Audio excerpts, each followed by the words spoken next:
ये जो विकास जी ने इनफैक्ट जो क्वेश्चन पूछा है यही प्रैक्टिकल क्वेश्चंस होते हैं, लेकिन लोग डर के मारे ना कभी कॉलेज में पूछते हैं और जो इकोनॉमिक्स के लेक्चरार होते हैं उनके दिमाग में क्वेश्चन उठने बंद हो जाते हैं। ये जो आपने इनफैक्ट जो क्वेश्चन पूछा है ये पूरी की पूरी इकोनॉमिक्स पूछी है आपने, इससे आगे ना पीछे कुछ है ना आगे कुछ है। सबसे पहले आपको प्रैक्टिकली समझना है कि दुनिया कैसे चल रही है। कोई इंसान है वो बहुत ज़्यादा वॉयलेंट है, वो है यूएस से। वो बोल रहा है कि तुम्हें पेट्रोल तभी मिलेगा जब तुम डॉलर में खरीदोगे, वरना हम नहीं दे रहे पेट्रोल। आप बोलोगे नहीं नहीं, तो आपको मार दिया जाएगा। यूएसए अपनी डोमिनेशन इंटेलिजेंस की वजह से नहीं कर पाया कभी, ना ही उसकी कोई स्ट्रेटजी है। वॉयलेंस, सिर्फ वॉयलेंस है उसकी स्ट्रेटजी। जॉन परकिंस अपने वीडियो में ये क्लियर बोल रहे हैं कि सऊदी प्रिंस के पास में गया था, मेरे हाथ में एक हाथ में गन और दूसरे हाथ में कैश। सऊदी प्रिंस को मैंने बोला, ये टेड टॉक्स में बोल रहे हैं वो, सऊदी प्रिंस को मैंने बोला तुम मेरी बात मान लो, क्योंकि सऊदी प्रिंस अगर उसकी बात मान लेगा तो यूएस से सबसे ऊपर है वो। तो आप भी अगर जाएंगे और आपकी बात भी अगर सऊदी प्रिंस मान लेता, आप बोलते मैं नया देश बनाना चाह रहा, तो आज आपका देश सबसे ऊपर होता। जो इंसान अपने करेंसी को उस फ्यूल के साथ जोड़ देता उस वक्त वो देश रैंक 1 होता। कौन जोड़ पाया? जो सबसे वॉयलेंट था, जो जान से मारने को राजी था, मैं मार दूंगा मेरी बात मान लो। इतना वॉयलेंस कभी ईस्ट के कंट्रीज कर ही नहीं सकते, कभी जापान संभव नहीं है। जापान इंडिया से भी हम्बल कंट्री रही है, इंडिया नहीं कर सकती, जापान नहीं कर सकता, और ईस्ट में इनसे ज्यादा डेवलप्ड कोई ज्यादा देश है नहीं। तो वॉयलेंट, एक्सट्रीम वॉयलेंट, हद से ज्यादा वॉयलेंट। हम तो सिर्फ आईएसआईएस को वॉयलेंट समझते हैं, वो कुछ भी नहीं है। सीआईए इतना एक्सट्रीम वॉयलेंट है कि प्रोजेक्ट सनशाइन पढ़ेंगे तो छोटे बच्चों को जैसी पैदा होता था उसे उठा के एक्सपेरिमेंट्स में डाल दिया करते थे। इतना वॉयलेंट है वो। प्रोजेक्ट सनशाइन आप पढ़ेंगे, सीआईए करवाता था ये सारी। और सीआईए के जो खुद के प्रोजेक्ट्स थे, प्रोजेक्ट कॉन्डोर पढ़ेंगे, ग्वाटेमाला में जो उन्होंने वो करे हैं, स्ट्राइक्स करी हैं, वो भयंकर भयानक वॉयलेंट है। तो उनकी डोमिनेशन किसी स्ट्रेटेजी से नहीं है। हर स्ट्रेटेजी आपको घुमा देगी गोल गोल, सिर्फ वॉयलेंस है, एंड में वॉयलेंस है। कोई भी अगर आपके साथ भी कोई बोलेगा कि ये 500 करोड़ रखे रुपए, तुम्हें ये छोटा सा काम करना है, तुम्हारी इच्छा तुम ये काम कर लो वरना हम तुम्हें मार देंगे। आप बोलोगे ऐसे कैसे मार दोगे, लेकिन आप ये नहीं बोल पाओगे क्योंकि आप जानते हो वो सीआईए है। तो सारे गवर्नमेंट के ऑफिशियल्स को, सीनियर मेंबर्स को पता होता है हम ट्रैक हो रहे हैं, हम कुछ कर भी नहीं सकते। पेगासस नाम से जो कंपनी सॉफ्टवेयर बनाती है, इजराइल की कंपनी है। इन सारी चीजों में इजराइल का बहुत बड़ा हाथ है, इजराइल की इंटेलिजेंस है, और एट द एंड वॉयलेंस और कुछ नहीं है, दरिंदगी है। यूएसए हमेशा से इसी तरीके से अपनी चीजें थोप का आ रहा है, जैसे होमी भाभा का मर्डर। संभव है होमी भाभा का मर्डर नहीं हुआ हो सीआईए के द्वारा, लेकिन ऐसे बहुत सारे मर्डर हैं जो सीआईए ने खुद बोला हाँ हमने करवाया। कुछ हमने डायरेक्टली मारा है लोगों को क्योंकि हमारी बात नहीं मान रहे थे। वहां के लीबिया के गद्दाफी थे और ऐसे बहुत सारे वो थे, वो बोल रहे थे हम अपनी करेंसी बनाएंगे। और सीआईए की एक एक करतूत का खुलासा तो जूलियन असांज और एडवर्ड स्नोडन ये हमेशा से करते आए हैं, और उनको जान के पीछे पड़ी हुई रहती है सीआईए। अब ये सारी बातें जो सीआईए की डिटेल है, अगर आप बड़े इंसान बन जाते हैं, मान लो सुशांत सिंह राजपूत बन गए, आप इतने बड़े ओहदे पर पहुंच गए और आपको पता चल गया सीआईए करतूतें, सीआईए आपकी जान के पीछे पड़ जाएगी। और जो इंसान सीआईए के खिलाफ आवाज उठाता है कि मैं नहीं मान रहा तुम्हारी बातें, तो उस इंसान को पता है कि सीआईए के पास कैसे कैसे डिवाइसेज हैं। आप पढ़े अनिल माधव दवे, जो इंडिया के उस वक्त के 2016 के एनवायरमेंट मिनिस्टर थे 2016 के, उनसे बोला गया कि तुम मोन्सेंटो इस कंपनी के बीज किसानों में बांटो। मोन्सेंटो कौन सी कंपनी है जिसके ऊपर $9 बिलियन के कंपनसेशन क्लेम्स हैं, $9 बिलियन के कैंसर कर चुकी है वो लोगों को। और लोगों ने बोला कि हमें कोर्ट में केसेस लड़े, सारे कोर्ट ने लोगों के फेवर में दिए केस कि हाँ मोन्सेंटो की गलती है, मोन्सेंटो से होता है कैंसर उसके प्रोडक्ट से। वो मोन्सेंटो कंपनी उसके पीछे पड़ गई थी, अनिल माधव दवे के पीछे। ये सारा ऑफिशियल चीजें मैं आपको बता रहा हूं, कोई भी वो चीजें नहीं कि 50-50 नहीं, 100% वाली सारी बातें बता रहा हूं जो ऑन पेपर्स हैं, ऑन रिकॉर्ड्स। अनिल माधव दवे को बोला तुम मोन्सेंटो के बीज किसानों में बांटो, उसने मना कर दिया, तो बहुत खतरनाक है, किसानों की पावर ही खत्म हो जाएगी। अनिल माधव दवे के जो रिलेटिव्स थे उनने ये सारी बातें बताई। अनिल माधव दवे को अगले दिन एक हाई लेवल गवर्नमेंट ऑफिशियल की मीटिंग्स में बुलाया गया, इंडिया की गवर्नमेंट के ऑफिशियल्स ने बुलाया, उसको बुलाया अनिल माधव दवे को, एनवायरमेंट मिनिस्टर को। अगले दिन उनकी डेथ हो गई। तो अनिल माधव दवे की फैमिली का कहना था कि मोन्सेंटो जैसी कंपनी उसकी बात नहीं मान रहा था और इनको पॉइजन देके मारा गया। तो उन लोगों को भी पता होता है कि हमें मार दिया जाएगा बहुत आसानी से।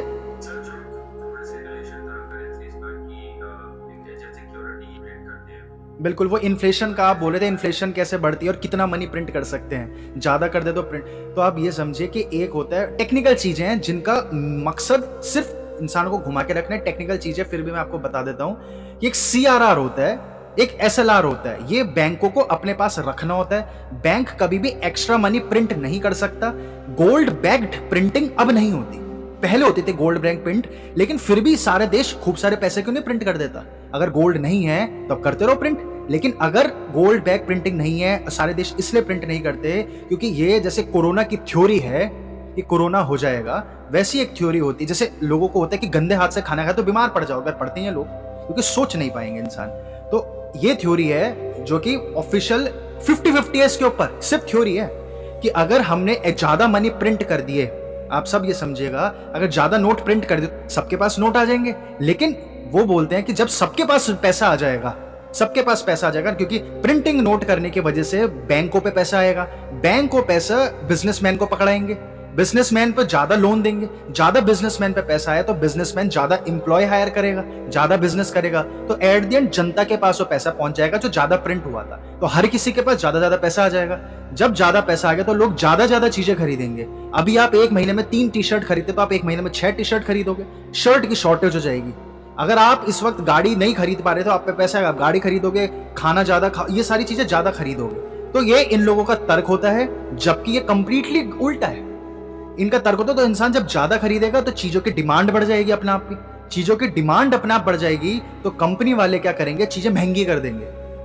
अगर हर जगह चावल की डिमांड बढ़ गई कि लोग ज्यादा खाने लग जाएंगे। इनकी बहुत ही फ्रॉड थ्योरी है कि लोगों पे पैसा आएगा तो लोग ज्यादा दूध पिएंगे।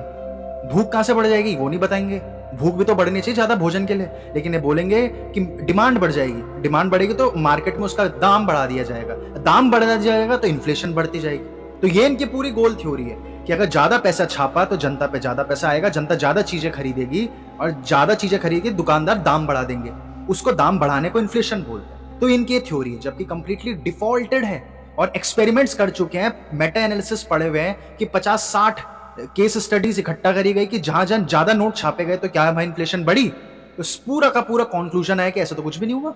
किस बेसिस पे चल रही थ्योरी? इन्फ्लेशन का अर्थ ही है, जैसे आप लोग एसिम्प्टोमेटिक कैरियर हो ना, हर कोई एसिम्प्टोमेटिक कैरियर है, मनी छापा जाएगा उसका अर्थ है कि आप अमीर होगे। अगर आप अमीर हो गए तो इन्होंने ऑटोमेटिक सॉफ्टवेयर डिजाइन कर रखा है कि सरकार बोलेगी इन्फ्लेशन बढ़ गई। इन्फ्लेशन का अर्थ है आप लोग अमीर।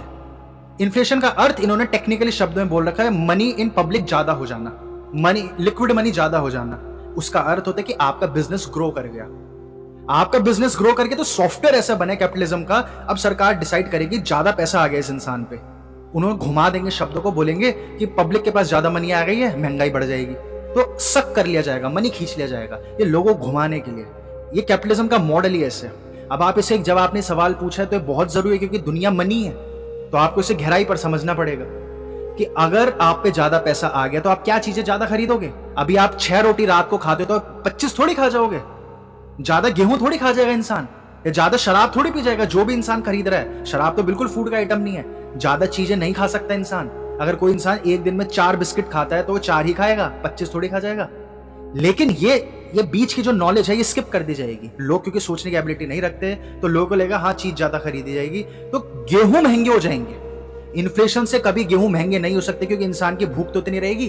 भूख कैसे बढ़ जाएगी इंसान की? बहुत मामूली सा फर्क आएगा, जो कि इंफ्रास्ट्रक्चर की पूर्ति से सही करा जा सकता है, अगर इंफ्रास्ट्रक्चर सही हो लॉजिस्टिक्स का।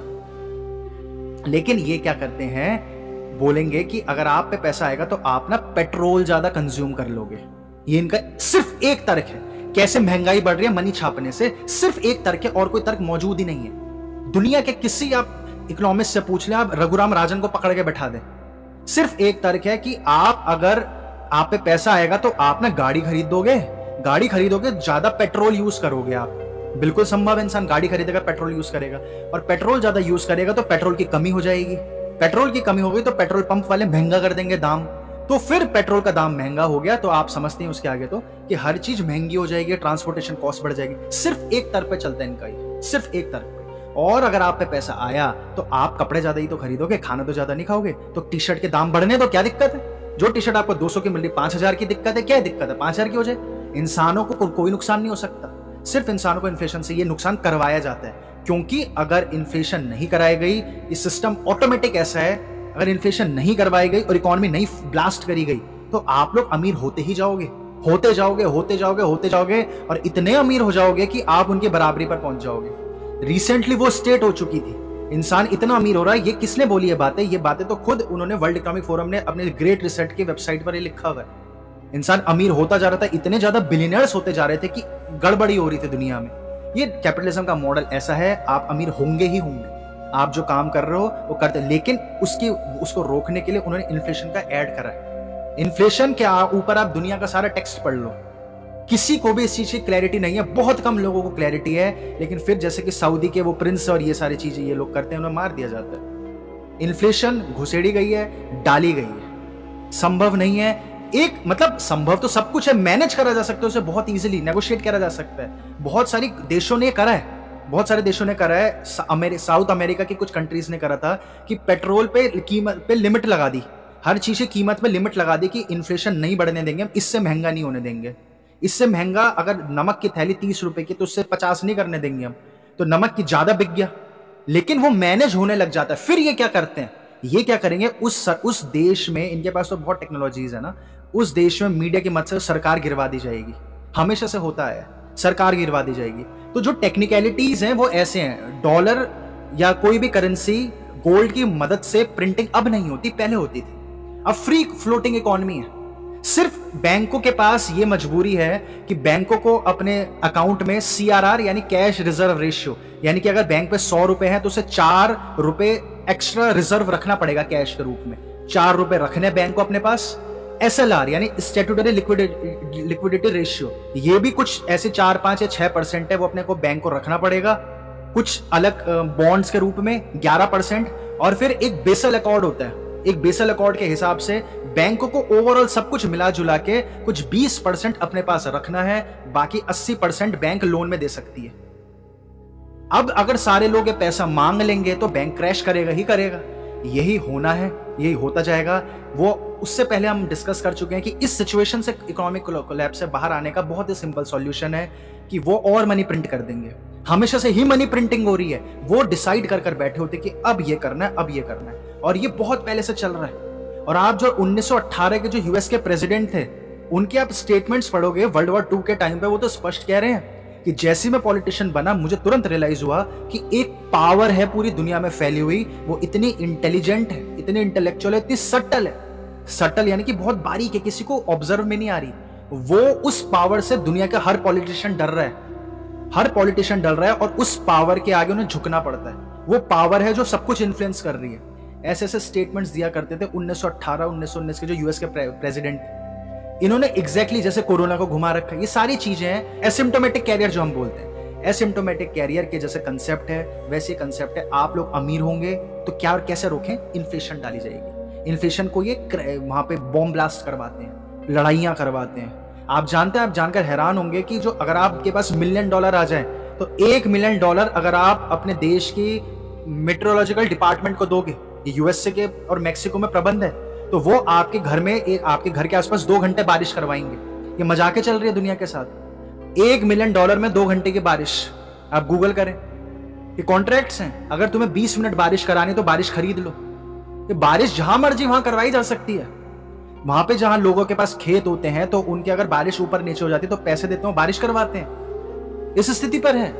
लेकिन ये बात जबकि ओपन में मीडिया में है, उनकी पावर वॉयलेंस है, दूसरी उनकी पावर लोगों को सम्मोहन में रखना। सब कुछ मुंह के आगे इंटरनेट पर पड़ा हुआ है। ये डार्क वेब पर पढ़ने की भी जरूरत नहीं है, लेकिन लोग ये पढ़ ही नहीं पाएंगे, लाइफ में कभी नहीं पढ़ पाएंगे। उनकी जिंदगी ऐसी भागा दौड़ी में खत्म हो जाएगी, फिर दोबारा पैदा होंगे। ये सारी चीजें ओपन में पड़ी हुई हैं, और लोगों को अभी भी लग रहा है कुछ, अभी भी लग रहा है कि हाँ अभी भी 5वीं वैक्सीन का वेट कर रहे हैं। तो वही चल रहा है। इन्फ्लेशन आप कभी भी खुद से पढ़ें, आपको रियलाइज हो जाएगा क्लियर कट। ये सारी चीजें इनके पीछे।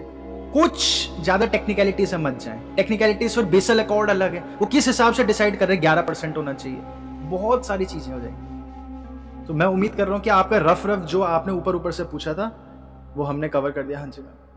तो देखिए आप, तो ये जो सारी चीज़ें ये आपने समझा, उसमें से कुछ चीज़ें सबको क्लियर नहीं भी हुई होंगी, क्योंकि कुछ टेक्निकल हमने कोशिश करी, टेक्निकल नहीं रखेंगे, लेकिन फिर भी ये सारी चीज़ें हर किसी का बहुत ज़रूरी है जानना, क्योंकि हम सब माइंड ओरिएंटेड हो रखे हैं। तो माइंड को तोड़ने के लिए माइंड की नॉलेज से ऊपर उठना ही पड़ेगा। आप जब भी होंगे खाली होते हैं, ध्यान लगाएं इस चीज पे कि बेसिक्स आप समझ रहे हैं कि दुनिया बोलती है, ये जो दुनिया नहीं सिर्फ बैंकिंग सिस्टम, और जो इसके खिलाफ बोलता है मर जाता है, वो बोलते हैं कि अगर हमने ज्यादा नोट छाप दिए तो महंगाई बढ़ जाएगी। सोचे कैसे? वो बोलते हैं तुम पे पैसा आएगा ज्यादा नोट छापेंगे, और तुम पे पैसा आएगा तुम ज्यादा चीजें खरीदोगे। आप पे पैसा आएगा, क्या चीजें ज्यादा खरीदोगे? आप ज्यादा कपड़े खरीदोगे, 2 मोबाइल खरीदोगे, मोबाइल के दाम बढ़ने दो, उससे तो दिक्कत नहीं है। मोबाइल तो लग्जरी आइटम है, गरीबों के पास तो अभी भी सस्ता सस्ता मोबाइल है। जिस पे ज्यादा पैसा आएगा तो वो बोलेंगे कि तुम गाड़ी ज्यादा खरीद लोगे, तो हर आईडी कार्ड पे लिमिट लगा दो, 2 गाड़ी से ज्यादा एक साल में नहीं खरीद सकता इंसान, परमिशन चाहिए, सॉल्व। लेकिन आपका फिर मर्डर हो जाएगा। इन्फ्लेशन ज्यादा नोट छापने से बढ़ ही नहीं सकती अगर गवर्नमेंट चाहे तो, लेकिन वो बढ़ाएगी, कोलैप्स करवाएगी, फाइट करवाएगी। नैन्सी पेलोसी को क्या जरूरत थी जो वहां चले गई? डोनाल्ड ट्रंप भी ये बोल रहे हैं, लेकिन वो हमेशा से हो रहा है। बस आज हम लोगों को पता चल पाता है क्योंकि हम इस उम्र के हैं। ये हमेशा से कर ही रहा है यूएस से। बहुत पीछे आप जाएंगे, जैसे हम मैम ने आपको 1970s का वो केस बताया, कैसे सऊदी प्रिंस को मजबूरी हो गई मानना, और ये किसने कराया? जॉन परकिंस ने करवाया था ये वाली डील। जॉन परकिंस ने ये टेड टॉक्स में अपनी लाइफ आके बताया कि मैंने ऐसे करवाई थी डील। और बहुत सारी चीजें, हम ब्लैकमेलिंग करते हैं प्रिंसेस को, बहुत सारी मूवीज में जो कंसेप्ट दिखाए जाते हैं वो असलियत रियल लाइफ में हो रहे होते हैं, है ना। तो ये सारी चीजें, उससे पहले अगर आप और पीछे जाएंगे तो ये उसे आप 1919 का जो पेंडेमिक आया था, जो बीमारी आई, उसके बारे में पढ़ेंगे, आप खुद हैरान हो जाएंगे क्या चल रहा है, ये था भी कि नहीं था। आप रिसेंट देखेंगे 2009 में सेम जो आज सिनेरियो चल रहा है, एग्जैक्ट यही 2009 में हुआ है। 2008 में इकोनॉमी कोलैप्स करवाई गई, 2009 में स्वाइन फ्लू आया, उसके साथ साथ लड़ाइयां करवाई गई, क्योंकि 2012 में सोलर फ्लेयर्स आने वाली थी। जब आपको याद होगा, आपने सुना होगा कि पृथ्वी नष्ट हो जाएगी, ऐसे बातें कर रहे हैं। 2012 में सोलर फ्लेयर्स आने वाली थी। तो अब इस साल फिर से ये 2020 में इन्होंने पेंडेमिक करवाया, 2019 के बाद से 2020 में पेंडेमिक करवाया, 2021 में पूरा पेंडेमिक रहा, 2022 ये लड़ाई का साल है, यहाँ पे सारे देश लड़ते रहेंगे। अब आप देखिए, रशिया यूक्रेन वॉर थोड़ी हल्की हुई थी, उसके बाद ताइवान चाइना स्टार्ट हो चुका है, फिर से रशिया यूक्रेन फिर से स्टार्ट हो चुका है। ये करते रहेंगे। इसके बाद अगले साल वो नासा को पकड़ाएंगे। अब नासा सोलर फ्लेयर्स करेगा। सोलर फ्लेयर कैसे होती हैं? अब हम सब के साथ क्या इशू हो रहा है, हम सब नासा को सच मान जाएंगे। आप नासा की वेबसाइट पर जाएं, आप पढ़े नासा को कैसे पता सोलर फ्लेयर्स आने वाली है, कहां से पता चल रहा है? तो हम वहां देखेंगे, वहां पे स्पष्ट लिखा हुआ है, एक इंसान है, उसका नाम भी लिखा हुआ है उन्होंने। ये इंसान रोज इस जगह पर जाता है, फोटो खींचता है, और फोटो खींच के अपने अंदाजे से बताता है, और संभव है ये बिल्कुल ही गलत हो, ये भी लिखा हुआ उन्होंने। नासा ने अपनी वेबसाइट पर लिखा हुआ है। नासा की एक ऑर्गेनाइजेशन होती है, NOAA करके कुछ है उनकी ऑर्गेनाइजेशन, वो सारा ये डिटेल्स बताती है। वहां पर उन्होंने स्पष्ट लिखा हुआ है, एक इंसान जाता है, ये इस इंसान के ऑब्जर्वेशन है, गलत हो। लेकिन वो लोग कभी ना झूठ नहीं बोल रहे, नासा कभी झूठ नहीं बोल रहा, WHO कभी झूठ नहीं बोल रहा, ये लोग कभी झूठ नहीं बोल रहे। बीच में आता है खेल हमारे पर्सपेक्टिव का, वो पर्सपेक्टिव घुमा देते हैं। आप ऐसे समझे कि मनी का पूरा सिस्टम सिर्फ पर्सपेक्टिव है। आज ही अगर आप में इतनी क्षमताएं हैं तो आप इंडिया में फैला दें कि बैंक डूबने वाले हैं, बैंक डूब जाएंगे। मनी डिपेंडेंट ही एक दूसरे के भरोसे पर है। बैंकों से लोगों ने पैसा निकाला, खत्म। आप ये पर्सपेक्टिव फैला दें कि इकोनॉमी, फूड क्राइसिस आने वाली है, खाना महंगा होने वाला है, हर इंसान अगर जितना भोजन है उसका डबल अपने घर में होल्ड कर लेगा। अभी के अभी आप इमेजिन कीजिए, 7 अरब अगर लोग हैं, 8 अरब होने वाले, 8 अरब लोग हैं, आपके घर में अगर 10 किलो का आटा रिजर्व में रखा है, 20 किलो रख लोगे या तिगुना रख लोगे, कोई लोग 10 गुना रख लेंगे, तो उसी पल 7 अरब से हमारी पॉपुलेशन डबल हो जाएगी, 14 अरब हो जाएगी। तो 14 अरब के लिए खाना उस वक्त एग्जिस्ट नहीं कर रहा। इतना ईजी है फूड क्राइसिस लाना। लोगों के मन में भर दो कि फूड क्राइसिस आने वाले, तो आ जाएंगे। सिर्फ पर्सपेक्टिव चल रहा है। इस वजह से जो अभी शायद किसी का मैसेज में है, मैट्रिक्स क्या है, ये 5D क्या है, मैट्रिक्स क्या है, तो मैट्रिक्स जो चल रही है वो उसका कुछ हिस्सा आप ये समझे कि आप लोगों के साथ नैरेटिव डाले जाते हैं माइंड में। वो कभी भी झूठ नहीं बोल रहे। उन्होंने कभी नहीं बोला कि सोलर फ्लेयर कंफर्म है, उन्होंने कभी नहीं बोला WHO ने कि वैक्सीन से सेफ्टी है, कभी भी नहीं बोला उन्होंने। सेफ्टी तो दूर की बात, उन्होंने ये तक नहीं बोला कि वैक्सीन से तुम्हारा कोविड सही हो जाएगा। लेकिन ये मीडिया के थ्रू आपके मनों में भर दिया गया, क्योंकि प्रूफ्स कहीं भी नहीं है। तो अगर आज के बाद 50 साल बाद कोई बच्चा पढ़ेगा ना, तो बच्चा बोलेगा कि WHO ने कभी फोर्स करा ही नहीं। हिस्ट्री आप आज पढ़ लो, कहीं भी नहीं लिखा WHO ने कुछ फोर्स करो। 50 साल पहले आप कहीं भी नहीं पढ़ सकते कि इंडियन गवर्नमेंट इंडिया पे फोर्स करे गए थे ये फर्टिलाइजर्स ग्रीन रेवोल्यूशन में। आप सबने यही पढ़ा है कि ग्रीन रेवोल्यूशन में तो बड़ी खुशी खुशी इंडियन गवर्नमेंट ने लिए ये पेस्टिसाइड्स, फर्टिलाइजर्स। लेकिन जैसे अभी टीके कहीं भी on government official record force नहीं है, लेकिन जबरदस्ती दूसरे तरीके से करवाए जाते हैं, नैरेटिव, मीडिया इन्फ्लुएंस करके। दुनिया में मीडिया की वॉर्स चल रही है, पर्सपेक्टिव की वॉर्स चल रही हैं। फूड क्राइसिस एक दिन में भी लाई जा सकते हैं अगर मीडिया उनके पास आ जाए। और यही चीज युवाल नोआ हरारे बता रहे, जो हम ये पूरे उसमें डिस्कशन में पहुंचे। युवाल नोआ हरारे बोल रहे हैं सिर्फ पर्सपेक्टिव की लड़ाइयां चल रही है, तुम्हारे माइंड में मैं कुछ भी डलवा सकता हूं। आज से पहले पॉसिबल नहीं था, क्योंकि एक वक्त पर इतने सारे लोगों को एक जानकारी पहुंचाना संभव नहीं था। आज से पहले 2009 में भी आप देखेंगे तो अगर कहीं कोई फ्लू आ रहा है तो बाकी दुनिया को थोड़ी पता है।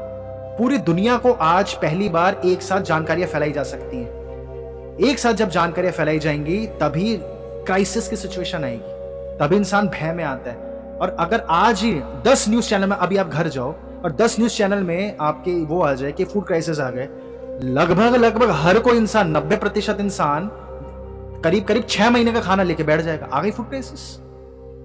इतना ही सरल है। वो जब उनकी मर्जी, क्योंकि जिसके हाथ में मीडिया है वो गॉड है। फिलहाल ये कलयुग में यही सीन है, जिसके हाथ में मीडिया है वो उसके हाथ में कुछ भी करवा सकता है वो इंसान।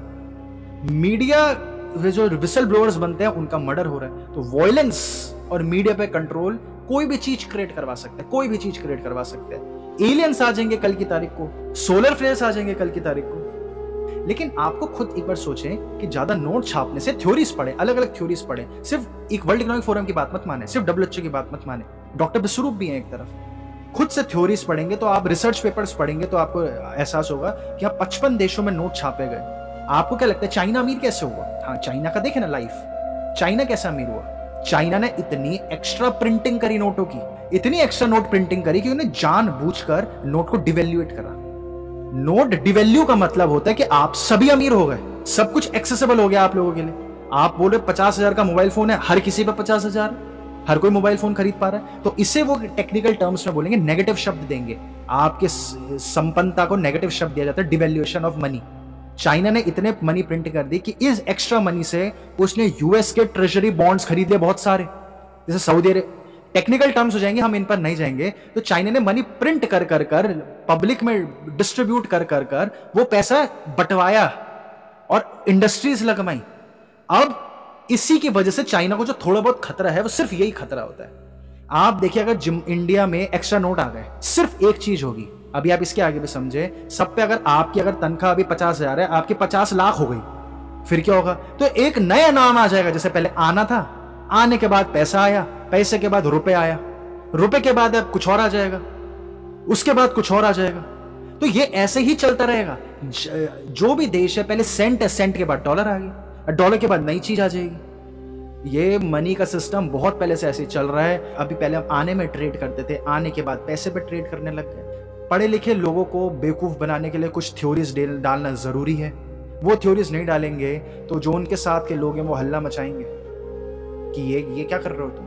तो वो बुक्स, वो उस प्रकार की बातें वो उन्हीं लोगों के लिए है। आप खुद से कभी कल्पना कीजिए, और कल्पना करते हैं तो आप बताएं हमें कि पैसा छापने से महंगाई कैसे बढ़ सकती है। अगर गाड़ी ना खरीदे कोई इंसान, अगर पेट्रोल की बिक्री उतनी ही रही, पेट्रोल की कीमत नहीं बढ़ी, तो गेहूं कैसे महंगा हो सकता है? पैसा छापने से गेहूं कैसे महंगा हो सकता है? पैसा छापने से ब्रेड का पैकेट कैसे महंगा हो सकता है? आटा कैसे महंगा हो सकता है पैसा छापने से, अगर पेट्रोल की कीमत नहीं बढ़ी तो ये सेशन हम यहीं पर समाप्त करते हैं। आप सभी को हमारा नमस्कार, आत्मा नमस्ते।